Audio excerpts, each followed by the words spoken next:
I pushed him off. He comes back again. I push him off again. I'm like, yo, man, get the fuck off me, man. I'm about to put my hand through his head. There's a long trail of people who've been knocked out by Terry Crews. It was like dealing with the devil. Listen, he's Stallone's agent. He's Eddie Murphy's agent. He's Adam Sandler's agent. He's the head of the motion picture department at William Morris Endeavor. And he lost his mind. And look, I pushed him off. He comes back again. I push him off again. I'm like, yo, man, get the fuck off me, man. And he starts laughing. And I'm going, what?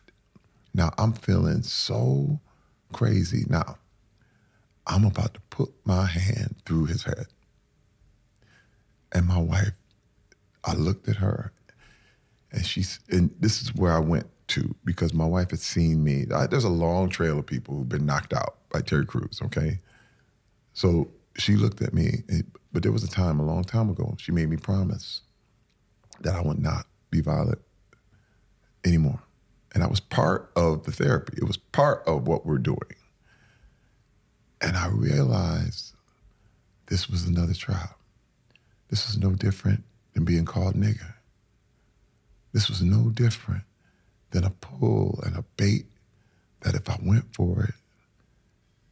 And what's so crazy is I asked people the question, like, if I had knocked him out, because a lot of people say, you should have just done it, man. What's wrong with you, man? You weak.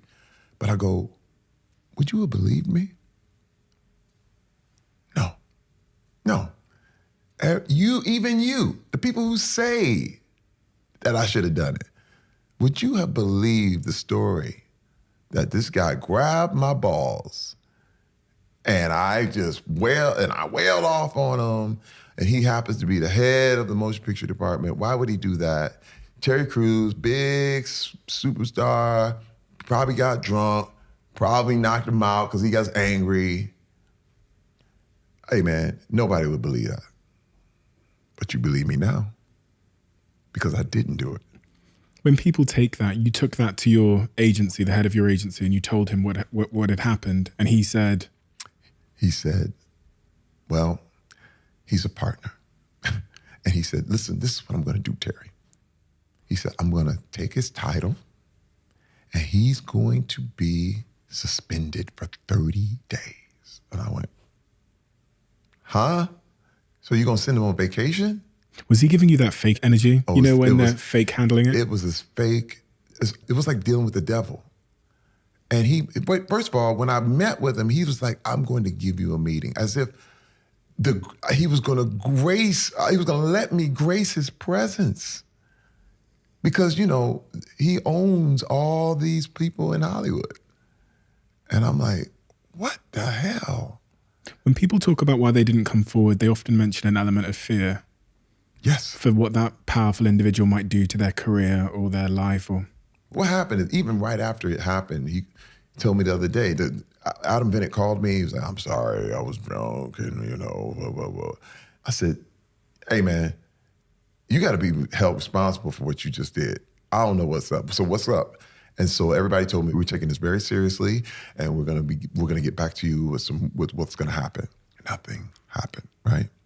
So a year later, when the Me Too thing happens, I snapped because I knew nothing was going down. They let him get away with it. And so when I met with Ari, I said, hey, Ari, I said, man, first of all, you wrote a letter to Mel Gibson demanding that he be kicked out of Hollywood for anti-Semitic remarks. You wrote a letter to the Huffington Post. You can Google it right now, and it tells how he needs to be kicked out. I said, look, anti-Semitic remarks, as reprehensible as they are not illegal.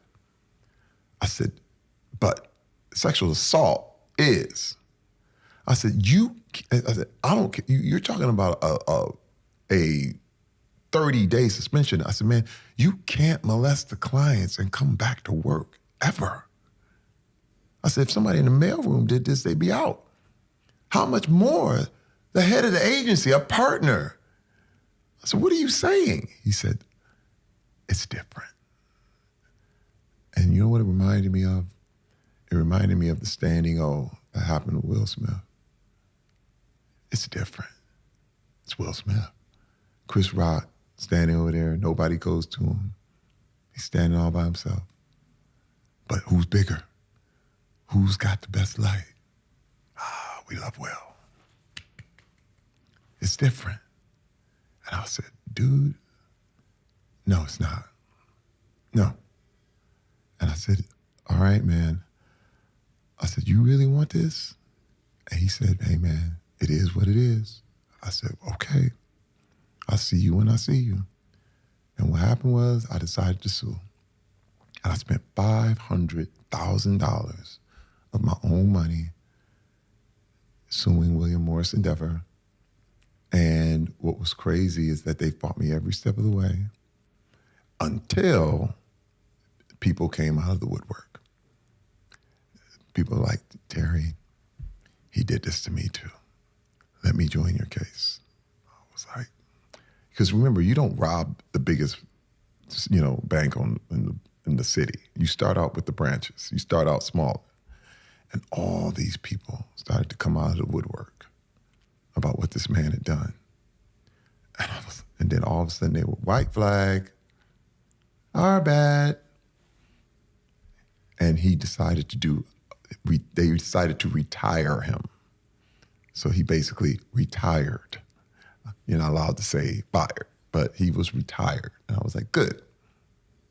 And I didn't want any money. I never wanted money in the first place. Because their whole thing was they were scared of, how much you want? I was like, I don't want a dime. I said, dude, I will spend $1 million to win $1. So what do you want to do? And so what they did, I got my attorney fees back. He was gone. But that's all they should have done in the first place. Because it's unacceptable. Remember, it's not enough to say, my bad. You can't grab me in front of my wife and all this and be like, oh, my bad. I got high that day. It's not enough. Does Will Smith remind you of who you used to be in that moment? Because this is why, listen, I love Will and I love Chris. I love Will. And all I could think about was like, oh my God, that's me. That was me. And does that give you empathy for? Yes. I hope that's what everybody's getting from this interview, because I had nothing but empathy for Will at that time, because I'm going, no. He got pulled in. He got baited, a joke. Now, again, it wasn't funny. It's not even one of Chris's best jokes. It wasn't even, and I looked at that thing and I went, oh no, Will, no. And it didn't hit me until he was back in his chair and you saw he lost it. And he was saying these things and I said, oh no. Because it reminded me of me. It just reminded me, I would have done that, man. I would have done worse than that. I'll be honest. What Will did was nice compared to the stuff I did. If you love the Diary of a CEO brand and you watch this channel, please do me a huge favor. Become part of the 15% of the viewers on this channel that have hit the subscribe button. It helps us tremendously, and the bigger the channel gets, the bigger the guests.